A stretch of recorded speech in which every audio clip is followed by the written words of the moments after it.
as you think about the first brand in your life when you were a small girl, what's the first brand that you remember or had an impact on you? McDonald's. McDonald's? That was fast. McDonald's. So why is that? Well, it's... Was it a family thing? Or it's a family thing. Every Friday night when my mom was coming home from work, it was myself and my two brothers, and she brought a single bag, and it had 3 cheeseburgers, 1 for each of us, and 1 large chocolate shake that she divided up between the 3 of us. And I always thought, why did we not get 3? And I know that my mom was probably saving us in the end from splitting it and putting these in the very small juice glasses. Right. But it was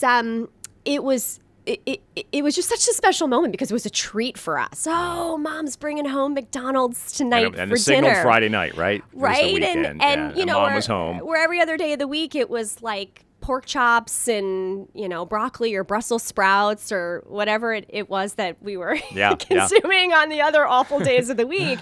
But it was Friday night was our fun night. And it just... You know, and when you grow up in, you know, families, you know, my brothers are living in different parts now, and, you know, I only see my mom ever so often, not as often as I'd like. But when I look back, and these are brands that create that nostalgia that is, I think, what drives us and what has been part of some of the greatest memories that I've had in my life. And so that's what I would say is the one that comes to mind immediately. So what was your mom's career? She was a working mom? Yeah. She was a working mom, and my father was as well, and they were both in the retail business. Oh, wow. Yeah, so I would say, you know, working in retail, you know, my parents always said to me, you're never going into retail because it's physically and mentally draining. Mm-hmm. And, you know, my parents, they were so unbelievable in so many ways because they taught us about hard work. Mm-hmm. And, you know, seeing my mom, you know, after my father had passed away, raising 3 of us who were all under the age of 13 years old, but still, you know, out there in the retail space and working holidays and weekends and nights, and because that's what you do. And even as her career grew and she went up the ladder, she always remained there on the front lines with her people. So it taught me not only about the value of hard work and commitment and needing to work hard to get what you want out of life, but also never abandoning your team because you've graduated from that level. So always being in the trenches and always helping people to get what you want was another thing that she had taught me as well. She sounds amazing. Yes, thank you. So welcome, Alicia, to the CMO podcast. Thanks, Jim. It's good to be here. We're recording in Cannes, of course, yes. And we're here for the Festival of Creativity. Yes. So is this your first year? This is my second year. Your second year. So last year when I was here for the first time, I would say that it was... Were you stunned? I was stunned. I was stunned. There's a lot of boats here, and that's where most things take place. So that's unusual being in a corporate environment, typically every day of the week. And so it was a little bit overwhelming, I would say, last year.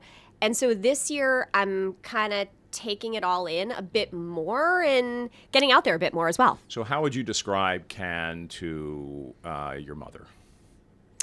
That is a fabulous question. I would say this is the place where marketers come together to figure out how we're going to chart our journey forward. Yeah.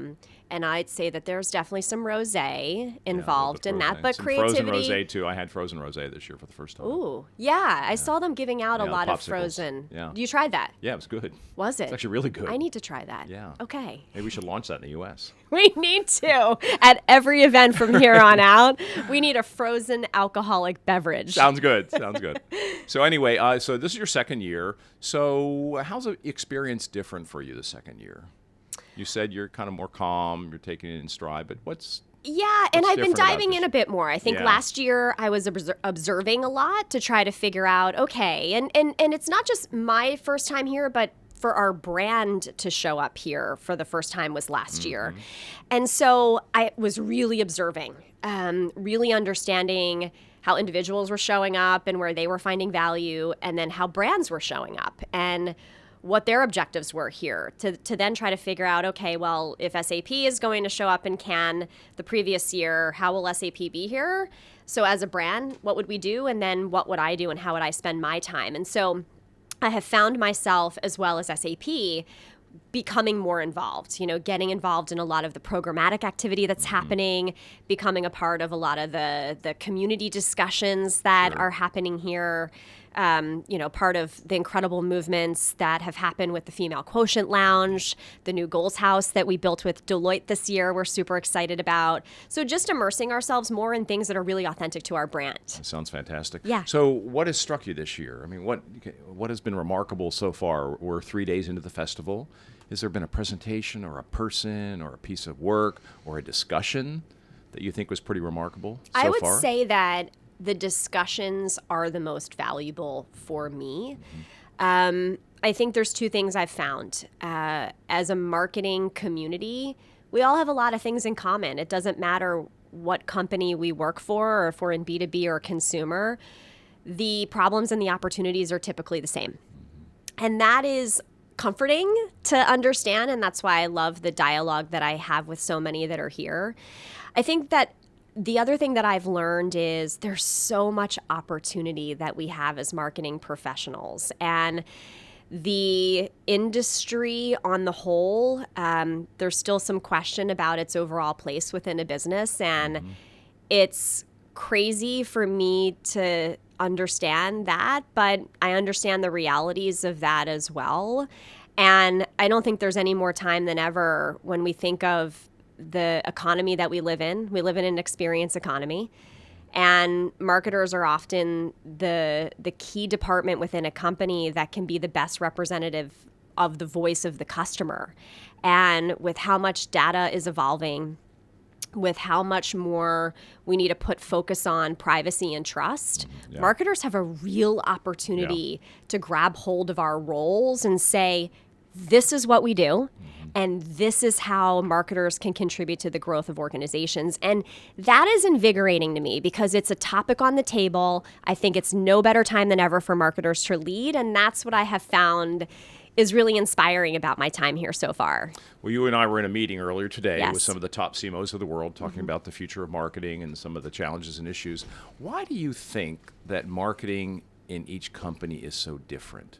If I walked into SAP and I walked into Apple and I walked into Samsung and I walked into Procter & Gamble, I would kind of find different work. Yeah. And I wouldn't find that in finance or human resources or even R&D. Yeah. So why do you think that is? Well, and it's so interesting that you say that, and I absolutely agree. And I think that there's great benefit in that on one hand, but on the other, I think there is a need for us to, for lack of a better word, probably standardize some of the marketing practice so that it can be clear by each company the role that marketing plays for a business. And I think standardization in that regard, and that's what we spent some time talking about this morning, that really matters. But the one thing that I always quickly say, I spent the first 11 years of my career at American Express, and the marketing strategy that I built for American Express is very different from the marketing strategy that I'm building for SAP. And in a lot of ways, I think the fundamentals of marketing need to be the same. The way we influence a company's brand, the way we represent the story, the way we work to influence and generate pipeline. The activities around that, I think, evolve. And based on certain maturity levels of the company or things that they're looking to grow into, that's where I think you typically find the difference. And oftentimes it could be industry related. It could be related to where they are in a certain life cycle or a journey related to something. And so I think that that's where the nuances come. But yet the fundamentals of what marketing is there to achieve and their place in the company, that's where I think we could stand for some more standardization so that both CEOs as well as us as marketing practitioners know precisely how to pull which lever to create overall company success. Yeah, I agree with you. You know what you and I have in common? I do. What is it? Well, we have a couple of things in common. Yeah. First off, we're both Tauruses. We have a birthday that's one day apart from each other. You're May the 5th, I'm May the 6th. My son's fiance is May the 6th. Oh. And my son is May the 7th. Oh, my goodness. Isn't that wild?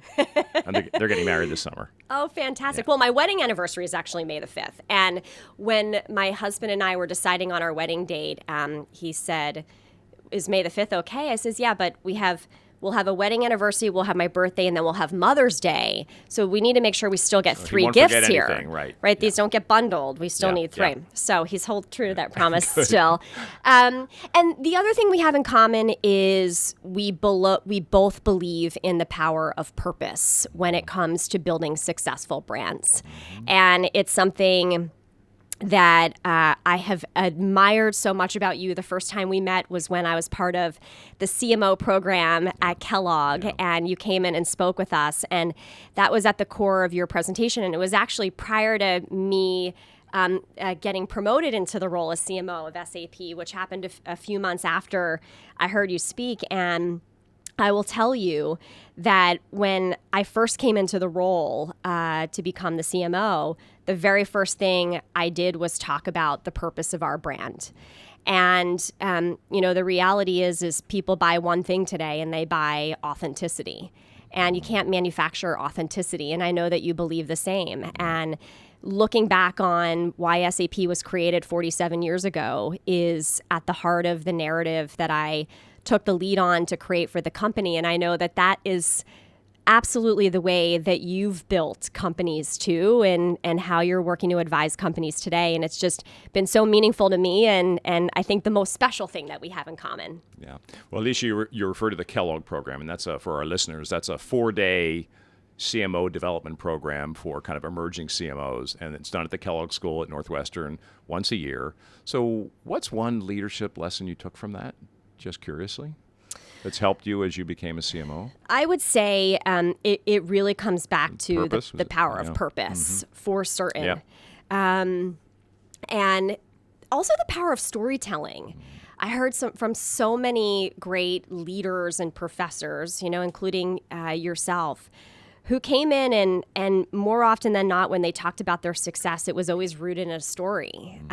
Everyone talked about a story to, I think, both put things in context, but to also make it relevant so that emotionally we could connect to what we were learning. And I think that is at the heart of so much today. And the program was so meaningful to me because each and every person that I heard from that presented to us, I knew that they were speaking from a place that had a lasting impression in them and in terms of what shaped them as leaders. And so I walked away feeling so inspired by what had been built as a result of these phenomenal leaders that were part of the program and those that were there learning alongside of me. It was just filled with inspirational moments that, and today Eric, who of course leads the program, we talk so often, and I say, I can't speak enough for those, what felt like a really short period of time, for just the impact it had, just based on the community of people that Kellogg surrounded us with. Yeah, that's super. Well, we're going to talk about purpose and SAP in a moment, but one or two more other questions for you. What's a brand that you cannot live without, a non-SAP brand? Well, there are a few. Is it still McDonald's? No. I've moved on a little bit. My kids are huge McDonald's fans, of course. I would say, I would probably say it's my phone. It's Apple. Yep. I am, pride myself on being super connected. It frankly is what enables me to be on business trips most often every week, but also try to run the household back at home. And without it, and I'm sure a lot of people would say the same, it's helped me be more connected, and it's helped me sort of be able to be a mom as well as a career person. Because I'm always connected and I have that ability to respond instantly, and then of course always know where I need to be and when and where and all of those things. And so it's. So what's your favorite app on your phone? Well, I would say that I would give you a couple. So I would say it's Instagram for I love video and pictures. I think you have an ability to almost narrate your own story when you see someone else's picture, and I just think it says so much. So I love that to connect with people emotionally. I would say Resi, I'm a huge fan of. I think it's the next generation of booking dining. So that's a huge one for me. And then I would say Waze, which is I know. It's a lifesaver, right? For someone who needs to know precisely when I can be somewhere, and to know literally what feels like every mile marker, whether there's police activity or an accident or a pothole, which is amazing. So it's like directions to help me, dining to, help me have some fun. And then Instagram so that I can remain connected emotionally to those in my life, I would say, are the top three. So what's one thing that we cannot find out about you online? Well, I'm obsessed with my children, and you probably can find that out from me online. I mean, I love to use Instagram to talk about my children. I also was a surfer when I was a young girl. Yeah, growing up along the Jersey Shore, so surfing was my sport. So I started off as a boogie boarder, but then moved into surfing. Are you still surfing? Yes, I am. Yeah, not as frequently as I would like to. My wife just gave me a surfboard for Father's Day. Take it out. A special one, actually. For sure. A signed one. A signed one? By her brother-in-law, who's a kind of a famous surfer. Fantastic. Yeah, we can talk about that later. Yeah, we can definitely talk about together. that. Yeah, no, to be able to be out there on the water, everybody always says you live longer when you live by the sea. Yeah.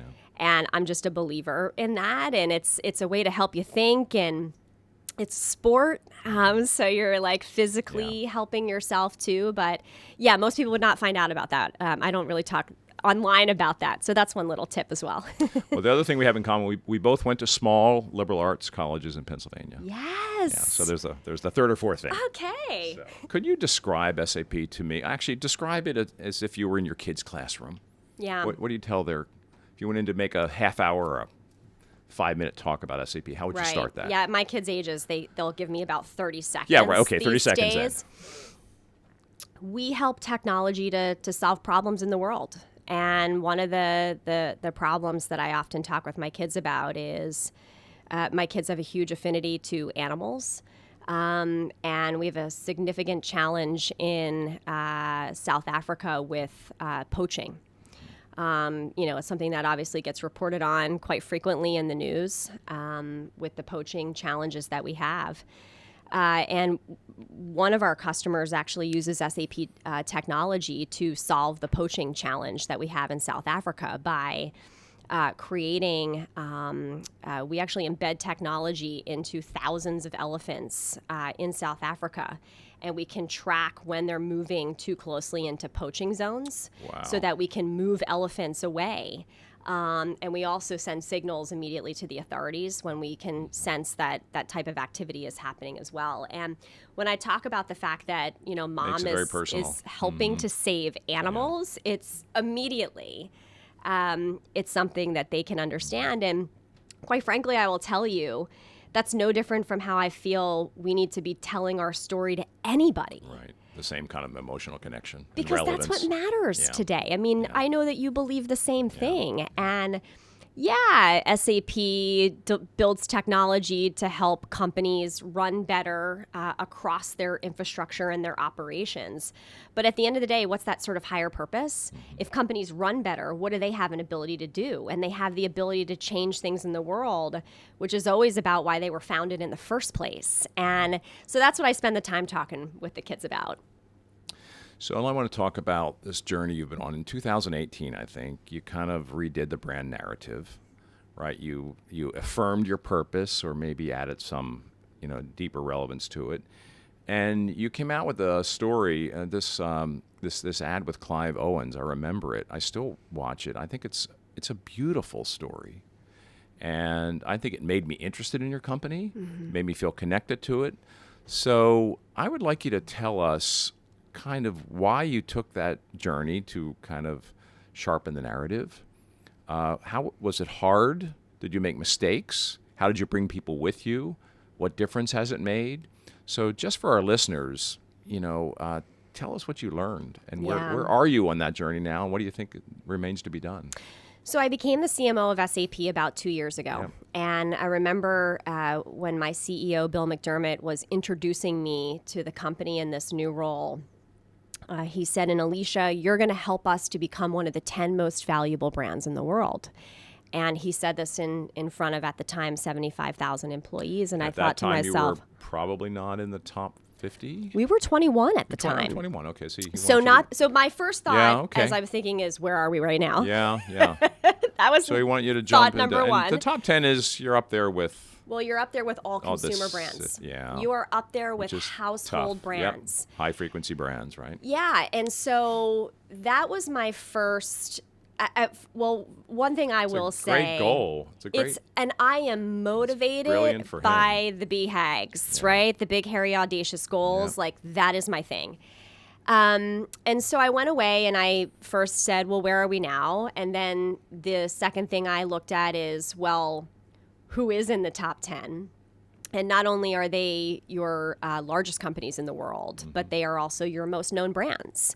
But there are also a lot of brands that sit in the top 100 that you think, wow, how is this brand like at number 52 or 86? And this is a brand that I'm quite familiar with as well. And so I began to spend the time to really. So let me ask one question. Yeah. Why did your CEO say that?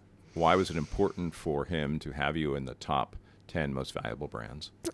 Because these companies are really representative of really what drives consumer interest today. And when I say consumers, I talk about all customers on the B2B side as well. And, he said, we deserve that because 47 years ago when we were founded with a purpose that really resonates with people, no matter where you are or what you do in the world. And to be able to use technology to help the world become a better place when every day we're faced with challenges that we have to solve. He believed in the purpose of the company and he thought, well, why can't we? And he often asks us that question. So if he's often met with an answer that's no, it's like, well, why not? And if we say, well, possibly, and then it's how? Well, how are we going to do it? And then, of course, it's always when. When can this happen?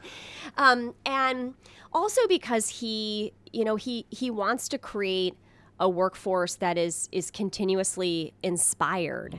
And when you can, say to your family, hey, I work for one of the 10 most valuable brands in the world, that's pretty special. It motivates the current workforce and certainly looks to attract the future workforce as well. And so, I set off to really understand, well, what are the commonalities between these brands that sit in the top 10? And when I looked at what I found as 5 commonalities between them, I said, you know what? SAP can be this. And the other thing that I was inspired by was SAP can be the first pure B2B brand that is in the top 10 as well. And so the first thing that I had to do was really get straight on truly the purpose and the value of SAP. Because one thing all of these brands have in common, they are exceptionally focused on purpose. They know what their place is in the world, and they're very consistent around what they're doing about it. Like, how are they truly driving to change the world on some level? And so I looked at the story of SAP, and what I had found was we had a lot of messages, but none that were anchored in a brand narrative for our business. And so I spent the first 3 months that I was in the role looking back onto 47 years when 5 leaders left IBM because they believed that they could go out and build something that could really change the world, both for companies to enable them to operate more effectively so that in turn they could change the world. So it was all about how could our technology help others. So smart of you to look back. And look at the inspiration of the founders. Yeah. So often we don't do that. Companies don't do it. New employees don't do it. Yeah. But there's such richness in how a company was founded and then how it evolved. And I always use the example when I'm talking with other CMOs is find your napkin story. And what I mean by that is anytime a company was ever founded, oftentimes the idea was sketched onto a cocktail napkin on some form. So I'll say find your napkin because it does exist. Even if your business model has evolved through the years or leaders have changed or acquisitions and mergers have occurred, there was still this fundamental belief and purpose as to what your founders believed you could do that was new or better. And so I said, find that. And I found it. And it was all about how technology could be an enabler to help the world run better and improve people's lives. And that was a vision that I felt was understood by many across the company, but it wasn't practiced in how we were necessarily going to market or architecting our products that we were putting into the hands of our customers. So I said, no, so let's spend the time to create a brand narrative that could serve as the anchor truly for everything we do, because it's authentically us. But where the credibility really begins to occur is when you put it into practice to really put your company behind everything that you're looking to achieve. And so we set out to do that. I spent a lot of time reading about our founders and things that they were saying when they first built the company. And even more so, I spent time with customers and I spent time with employees and asking them to tell me, what does SAP mean to you? Why is SAP in your life? Especially with employees. So you did this yourself? I did this with myself and a small collection of those that were on my team, and they loved it. Everybody was inspired by it, and I will say we ended up penning a new narrative for the company that was rooted in our purpose. And I remember when we launched it on our corporate portal, was one of the ways in which we launched it. The countless comments that we had received from employees, I mean, things such as, this is why I joined this company 25 years ago. Thank you for reminding me of that and grounding our company in it. To someone who said, hey, I'm new. I just graduated from school. I've been here for 6 months. And this is the type of company that I want to be with, one that is focused on purpose. So no matter what stage you are in your career, I once had someone correct me to say, oh, well, it's only I said, the millennials are the ones that are demanding companies that are purpose-driven. And I had someone very rightly correct me and say, I might be later in my career, but I can tell you that I would never want to associate myself with a brand that wasn't focused on doing good in some way in the world. And so it matters of every generation. And so you engaged employees, customers, you studied the history with your team.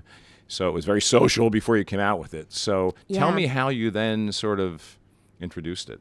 Yeah. So you talked about the work that we did with Clive Owen. So one of the things that I realized... So who was your agency who did that? Omnicom. So BBDO was our creative agency that worked with us on this. And one of the things that I realized is, okay, so we had our story, but the tone and style of how we told that story really mattered as well, because you can put together a bunch of words, but if they don't necessarily land or resonate emotionally, then all it is a bunch of words that may just be more representative of corporate speak than truly what you're trying to convey. And so I really wanted to change the tone and style, and I think that this was a shift with SAP as the leading European technology brand in the world. We don't have many of those left anymore. But our brand was known to be not necessarily very approachable, not warm, and we needed to change that. And this wasn't at all working to kind of change the roots of our company. It was about how to actually deliver our message in a way that protected the authenticity of our brand, but was conveyed in a way that would really be able to resonate emotionally with our buyers. And so I wanted to inject a fair bit of humor, which was met with a really, what is that going to look like?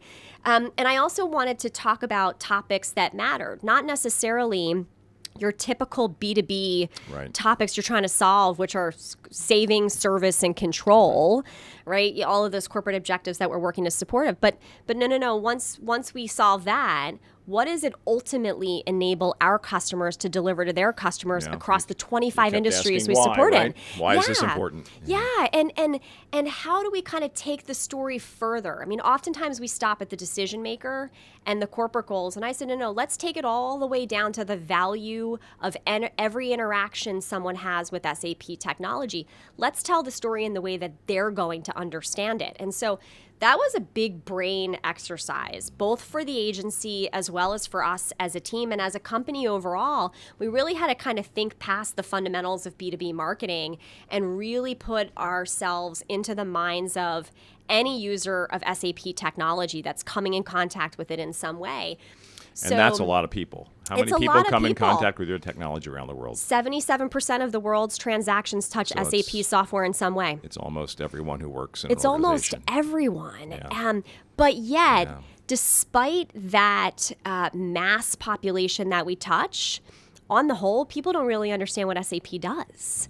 And so I thought, well, we have so many products, and I'm not going to sit there and talk about every capability of every product, but I am going to talk about the effect that those products have on our lives, whether it's our work lives or it's our personal lives and what we're striving to achieve from a higher purpose standpoint.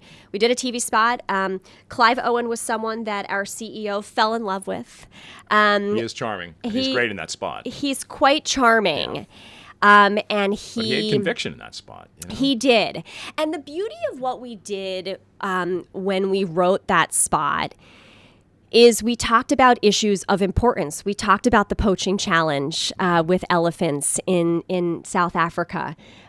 We talked about so many fundamental challenges it's we like have. A manifesto in a way, you know? It was a manifesto. And the manifesto at the core of it was how businesses need to do something about the challenges we have in our world, where businesses are often blamed for the problems we have.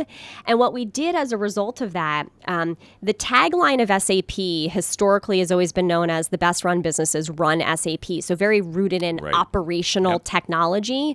So what we decided to do is let's actually make this more relevant and more aligned to our purpose. And so we updated it to say the best run businesses make the world run better.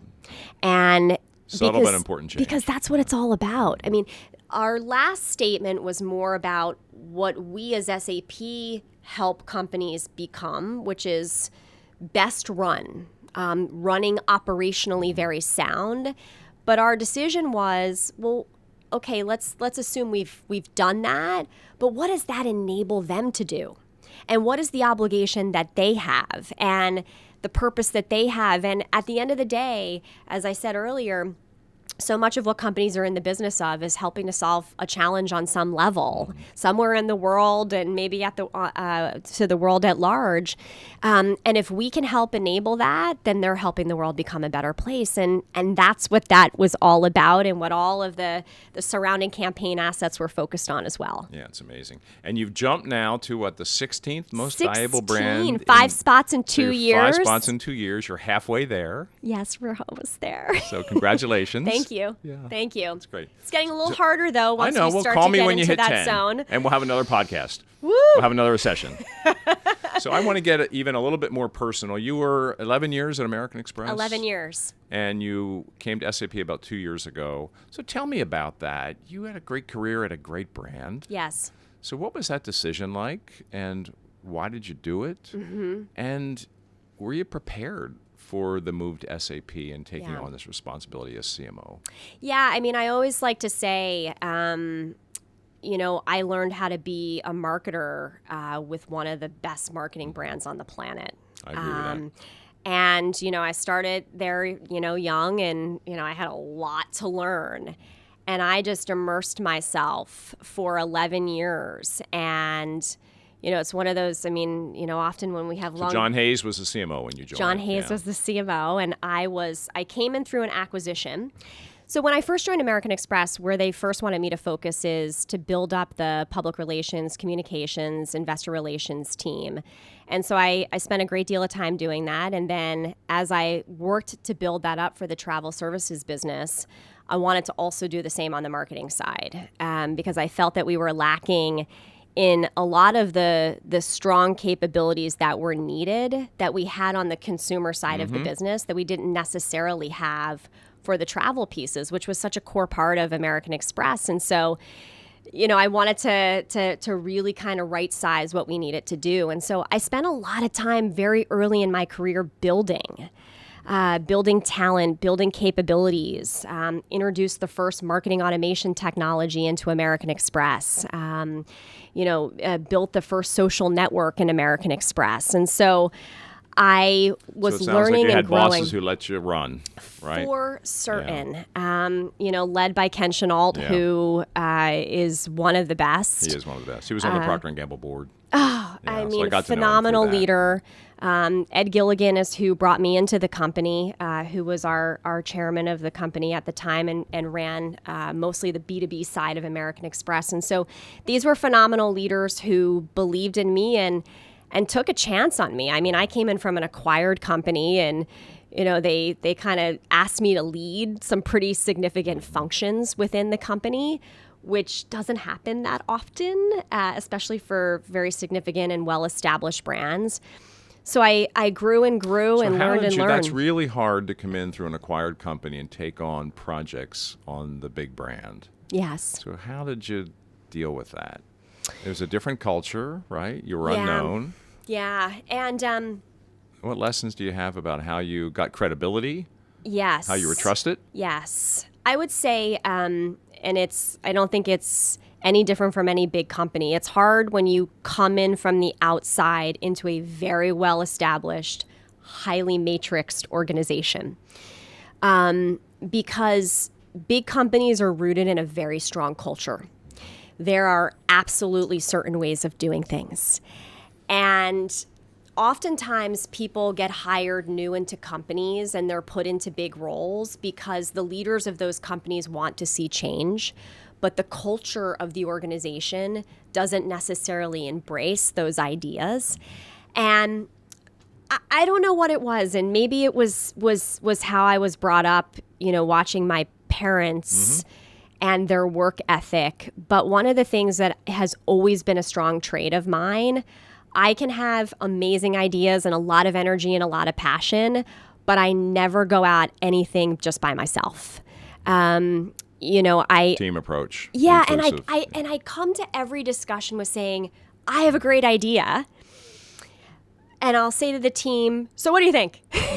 Like, I am always... And you probably create a culture where they'll tell you if they don't like it. Of course. Yeah. Of course. Yeah. And you need that type of behavior, because if you come into a company with just the big idea or only your way of doing something, you will fail in highly established cultures. And quite frankly, you'd fail anywhere. Yeah. Everybody has their own personal beliefs and their own thoughts of doing things. And it's about, how do you blend that together? Because I always believe that the end result is always so much more successful when it has a collection of people that were behind it versus you, because the success feels short-lived versus something that feels like it can have a real impact into how you truly want to change the company. And so I felt like I had a lot of training young at American Express to really learn how to thrive in a big matrixed culture where often you're needing to get stuff done not by teams who report to you, but teams who work in different departments and work around you. And so this notion of telling people what to do and directing them what to do, that doesn't work in big companies ever. No, and like I said, I can't even imagine a small company that would ever work either. And so you lead through influence and you lead through inclusion. Yeah. Knowledge, influence, inclusion, purpose. Yes. Yeah. And same at P&G. Yeah. I mean, no different. Yeah, right. Exactly the same. I mean, there's so many business units. Yeah. Yet they have to all work together. Yeah. You're needing to influence. You're needing to build relationships to have people get things done for you, right? And so that is what I felt like was at the core of what prepared me for SAP. Mm-hmm. So when you came into SAP as CMO and your CEO gave you that big hairy goal, be the top 10. So where did you start? How did you onboard? Did you make any mistakes? I mean, what did you do well? What do you feel you did not so well? It's not that long ago, 2 years. Yeah. So how did you get this? Because it sounds like you had a fast start, right? You've done a lot of work in 2 years. Thank you. I would say never underestimate the time you should invest in listening to points of view. Because everybody believes when they first take on a new role that they have to achieve something really quickly to be able to build early that credibility. Quick wins on the board, all that stuff. Yeah. Right? I mean, it's like in 3 months, you better have a massive quick win. Yep. And I do think that there's some things that you can do that are defined as quick wins. I actually think going out and building relationships and listening to people is a win. Wow. I mean, Alicia has asked me for my opinion on 3 different ideas she's had, 3 times over 2 weeks. Like, people, they just want to be heard. They want to be consulted. They want to be part of solutions. And for me, reaching out and connecting and building relationships, to me, that was my quick win. And that's how I started. I will never profess to know something that everybody's going to be quick to know that I don't know something. And, coming from financial services and the travel industry, now coming into software technology, it was pretty clear that I was going to have a learning curve. And so I didn't try to hide that in any way. And I asked maybe what felt like a lot of dumb questions in the beginning to really try to understand the value of our software. Did you do it across disciplines? So you talked to salespeople, finance people, engineers? Absolutely. Everyone. Customers? Especially the engineers. Yeah. Because I don't think that we spend enough time with our engineers. I actually think that we need to spend more time marketing our engineers because talk about They're amazing, right? Heart and soul that goes into building products. I mean, these engineers, they're masters of what the end result becomes. And so I spent a lot of time with engineers really trying to understand. And look, the way that they articulate value is very different from how sales leaders will articulate value. So it was important for me to spend time with every discipline. I mean, the way my CFO would articulate the value of the brand is very different from how my COO would articulate that value. And so hearing those different perspectives, also hearing how they describe the value of marketing within the company was so important for me to understand, because we talked about this. And you probably heard a mixed story, right? Everyone had a slightly different view on it. A very mixed story, from you're in charge of events to you're responsible for the health of our brand. To you are the chief storyteller, to I don't know what marketing does. I mean, it was mixed and varied. So what did you do with all that data, and how did you decide what marketing should be at SAP? We talked earlier about marketing is different at different companies, more than any other function, I think, in business. So now that you've been there 2 years and you've taken all that data and you've had a good run so far, what is marketing? What is your job? Yeah. I mean, where do you spend your time? What are your KPIs? Yeah. So first off, I'll say that I don't think there is any more of a function than marketing that every area of the business depends on. Every function of the business We undersell that, don't we? We undersell That's really that. critical. And Jim, the thing that fascinates me is yet there's still a question on the role of marketing within a company. Yet when I talk to our head of talent acquisition, she can't live without how I market, because that's what attracts future employees to SAP, to our sales leaders who depend on every activity that I'm out there in the marketplace leading, because it helps support what they need to achieve from a pipeline or a growth standpoint. To our head of finance, who equally needs to make sure that the shareholder community is aware of our brand value, how we're driving innovation that's differentiated from that of our competition. And so through every stakeholder in the business, there is a dependency on the marketing function. And so when I worked to build the marketing strategy for SAP, I worked to understand what were those dependencies on marketing. Now, I didn't often get an answer that necessarily could easily map back to a marketing function, but I knew what they were after. And so what I had agreed with all of my stakeholders was, I said, I don't want you to tell me precisely what you need marketing to do for you. I want you to tell me what you personally are being held accountable for achieving every single day. So our CFO, what is it that keeps you up at night, and what problems are you trying to solve for? It was up to me as the head of marketing to then say to you, here's how marketing is going to help you achieve that. And I want you to have trust in me that tactically and strategically, what I'm going to put against that is what I feel is going to help you sleep better at night in terms of how the marketing function can work in support of you. So I set up agreements with each of my stakeholders, which was, let me not bore you with marketing qualified leads and SQLs and all the things that we talk about from a pipeline standpoint. Just talk to me about what you're trying to solve. And don't worry about messaging that to me from a marketing perspective. I got that. You just tell me what keeps you up at night and what your business goals are that you're trying to solve for. Yeah. Well, let me pause there, because I just want to reinforce to our listeners that is a really, really key principle you just talked about. For every person in marketing who's switching to a new assignment or trying to reboot their performance, go talk to key stakeholders and ask them what success is for them, what they're trying to do, what their purpose is with their group, their challenges. Digest all that, synthesize it, and you'll know what you need to do. It's a really powerful point. Absolutely. And there's absolutely no downside and incredible upside to that conversation. Mm-hmm. You build trust, you build understanding, and you'll build a much greater marketing function. Yeah, and that's it's based on outcomes. That's right? how you win fans of the profession as well. I mean, oftentimes a lot of the criticism of stakeholders around the marketing function is they don't understand the language we speak. Right. And so we need to speak more human. Yeah, we need to, and it goes for how we tell the story of our brands. Right. It also goes to how we manage the dialogue between our stakeholders. I think the two are very linked. Mm-hmm.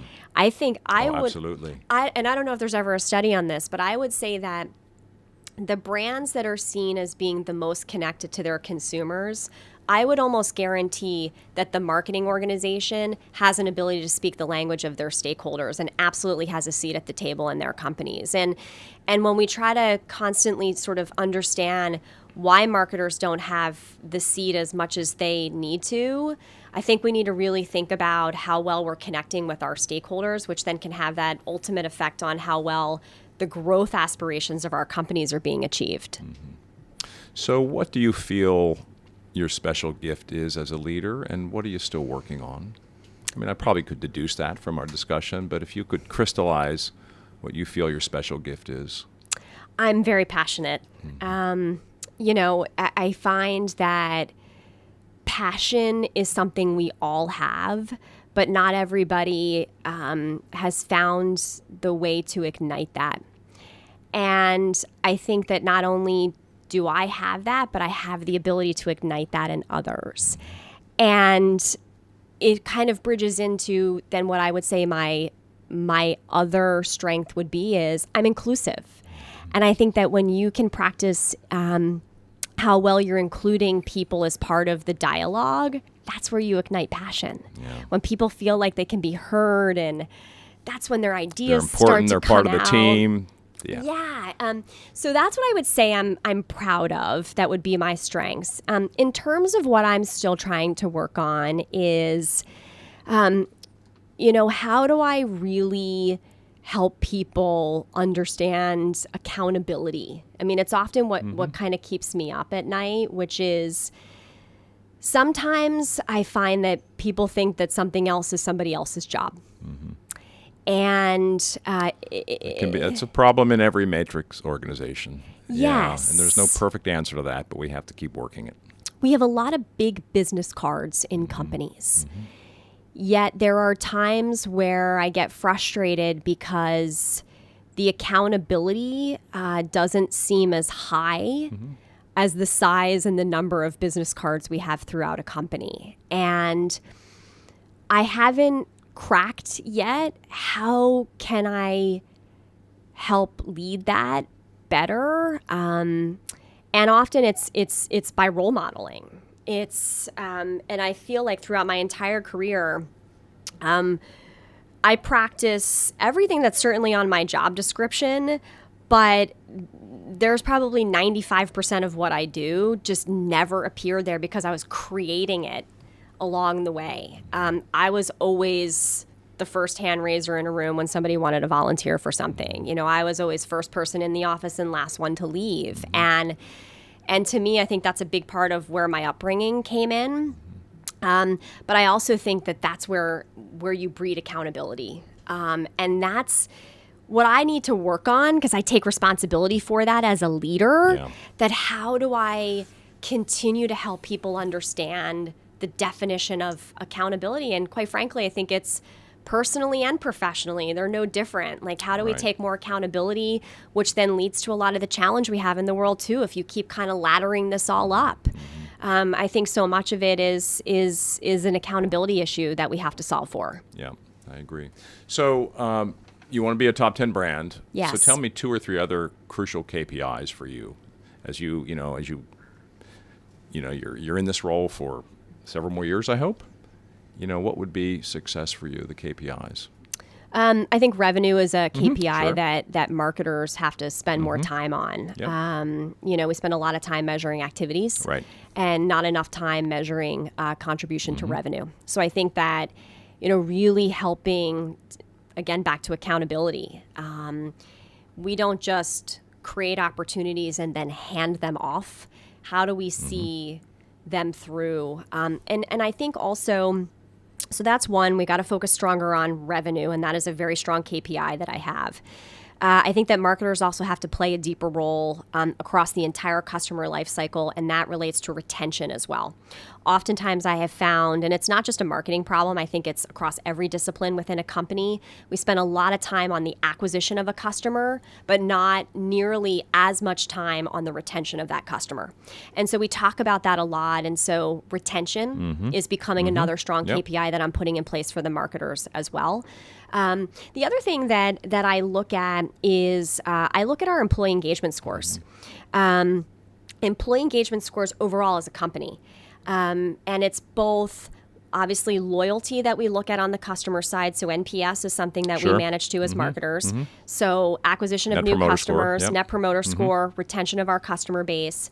But I also look at our overall employee satisfaction rates as a company, because I believe the better brand we build, the more meaningful we build a brand, the more relatable, the more we can understand the value, then the higher employee satisfaction we're going to have in the company as well. And so this gets back to making sure that I have clear KPIs that are helping to align to the KPIs of all of my stakeholders. Our head of human resources is gold on employee satisfaction and retention. My head of sales and head of operations is gold on, cost savings, budget management, efficiencies. CFO is managed on, shareholder, the street, all the things that are associated financially with our business. And so I try to align KPIs that align directly to that, so that when I sit across the table, I can show this very specialized strategies that we're building to work in support of each one of our stakeholders across the business. Yeah, got it.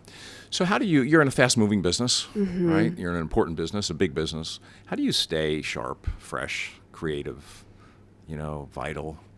What are your strategies for that? Well, I would say being here in Cannes, this is one of those ways. I mean, this is both it's an investment in our brand, but it's also an investment as me as the marketing leader of the brand. Getting out and having conversations with people to learn about the challenges that they're up against, how they're solving problems, how they see the future, what new products and services are out there on the market that I can use to sharpen my marketing program. So beyond Cannes, what other events or meetings do you think are most important for you? I think South by Southwest is huge. It's actually the first time SAP as a company had a presence this year, primarily always focused more on influence and consumer types of products and services, or music and arts. And I think there's such a convergence there with technology now. And so South by Southwest is one. The ANA is something that, as I continue now in my second year, finding it's the biggest trade association in the U.S. The biggest trade association in the U.S. And I think very meaningful in the agenda that they want to shape. We talked earlier about what are things that we can do to improve the perception of marketing within companies. I think that the ANA is very strong in wanting to actually create standards, to form alliances around things that matter for the marketing profession, that every company can align themselves to when it comes to defining the role of marketing. So the ANA is something I'm very, very strong in as well. Yeah. So other things, do you like exercise, reading, podcasts? Yes. I mean, anything else? So, people that you spend time with, your agencies? Yeah. What? So, I have to stay energized and healthy. So I two brands I'm very fond of. Peloton sits in my basement, and Orange Theory Fitness, which I think is next generation of fitness. It's really good. My kids they go, I don't know, maybe 5 times a week. It is. I'm not in that kind of rhythm, but I've gone. I do like it. Absolutely life-changing. And Ellen, who is the founder, did a keynote presentation with me at our big customer event last month. And I am someone who grew up as an athlete, but... what was your sport? Lacrosse and field hockey. Oh, nice. Yes. Very Pennsylvania. Yes, yes. But once you get out of college, Tougher. You're not picking up a field hockey and lacrosse game like you would with like tennis or basketball. And so I needed something that was going to motivate me. And the great thing about Orange Theory Fitness is no two workouts are the same, which I can't even wrap my head around. But they have teams of people who every month sit down and chart what the exercises are going to be by day. And they're synchronized with every location, no matter where you are in the world. Yeah. So, I mean, talk about, game-changing disruption to an industry that's been around forever. So clearly I'm a big fan. It just shows the innovation possible, as you say, in something that's been around. And there's a lot of good gyms out there. There's good programs, but they came in and just rethought it. Yeah, and it's anybody who's ever given up on an industry that's been around too long. Lack of innovation, right? Lack of innovation or a belief that it can be better. Yeah. I think that anybody who has a challenge with something because of this or that, whatever it may be, there is an answer. Yeah, there is. And it's just up to us as people to sort of figure out what that is. Yeah. I was in Milan a few months ago, and I went to the first Starbucks in Italy.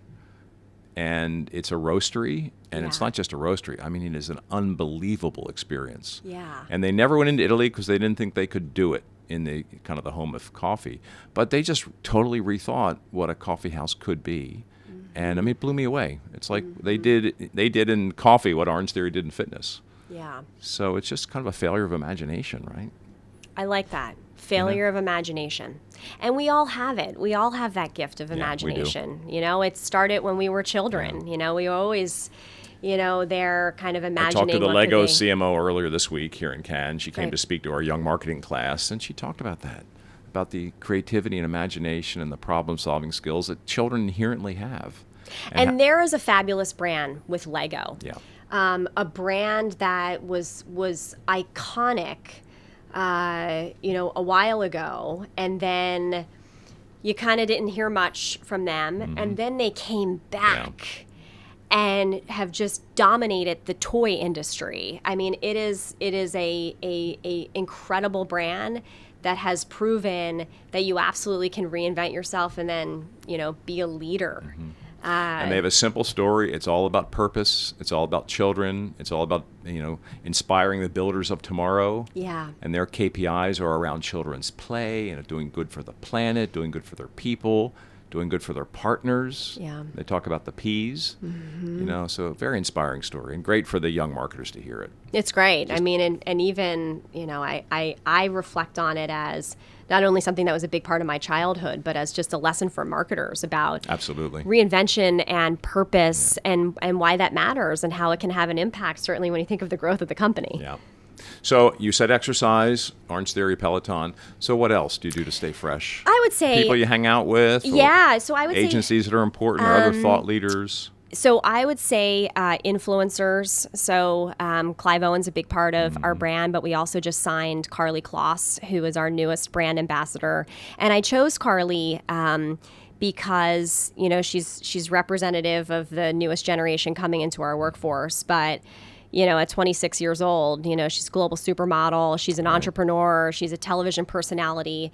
But she also has one of the largest social media following with over 18 million followers across all of our social platforms. And, not only is that how influence happens today, but I also find across every role that she has, and she has a lot of brand ambassador roles as well, she really knows how to build an experience that resonates and connects with people, so much so that they don't necessarily follow her, they actually engage with her.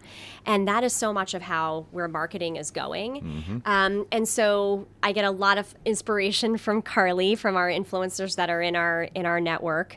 I will say my children are absolutely an inspiration. The purity and the thought that they have, but also their conviction. I look at my daughter who's 10 years old, and she's a very proud Girl Scout. And I remember when I was her age, and this notion of needing to go door to door and knock on strangers' doors and ask them to pay you money for cookies. I was like, well, I'm not doing that. Like, I don't want to do that. She is like out there and doing everything she can because she wants to be the top seller. And I thought, wow, I mean, the skills that she's learning. So she hasn't gone digital? She's door to door? Little bit digital. A little bit digital too, yeah. But it's amazing. It's such a great point, Jim, that you're making. with how of our generations are growing up, and they give you the digital tools, capabilities to do it with the Girl Scouts. But she's like, no, door to door. I want to see the person. Does her business run on SAP? Not yet. Not yet. It will. Not yet. But that's fabulous. But my kids, very close circle of friends that I've always had in my life. People that have always provided great counsel to me, and these are both family friends, but also professional friends that I've had in my career who've supported me and who've advocated for me, who've taken risks on me.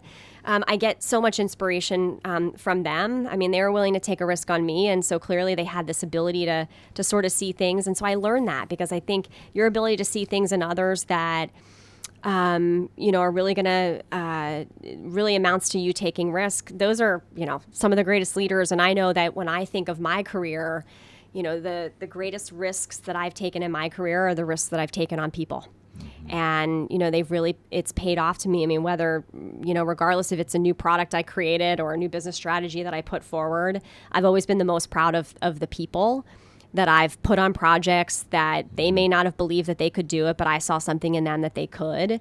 And whether they succeeded or failed, that wasn't how I judged success in that, but it was more about the fact that, I saw something in them and they grew as a person as a result of it. And so I take a tremendous amount of inspiration from those moments as well. So 2 last questions. When you leave your amazing role at SAP someday, what do you want people to remember you for? That I had a very clear vision and a way to inspire and include others in being part of the journey to achieve it. Beautiful. What other CMOs should we have, or CEOs, or thought leaders should we have in this podcast? Who would you like to hear? Oh, well, first off, we absolutely need Bill McDermott, my CEO. Okay. Have you met Bill before? No, I have not. Okay. I mean, I've seen him in meetings, speeches, things like that, but I haven't met him. Talk about passion and inspiration. And also what you'll appreciate, someone who never, ever has forgotten where he came from. And every day he tells us stories about his childhood and what that created in him. Or where did he grow up? He grew up in New York, in Amityville, and he always will tell us too about one of his first jobs working at Xerox, where he was carrying the equipment on his back, doing all the walk-ups, in New York City, and 95, 105 degree weather, and he hustled. Every day hustled, and he is just such an inspiration about how hard you need to work to earn what you want to earn in life. And absolutely Bill McDermott. So okay, good. You will love this. So I would say Bill. And then I'll go back to, Ken Chenault, my former leader at American Express. Even though he's retired now from his post at American Express, he holds, tremendous board seats today, where he has a lot of influence, not only into our investment community, but also into, more of our modern brands that are helping to shape the way we operate as companies and frankly as marketers today as well. So super inspirational. You'll find 2 different personalities in terms of composure and style. Which I think would be an interesting combination there. Fantastic. Well, thank you. And the last thing I say, this has been fabulous. Fabulous. Thank you. And I want you to be sure your mother listens to it. Thank you. It's great.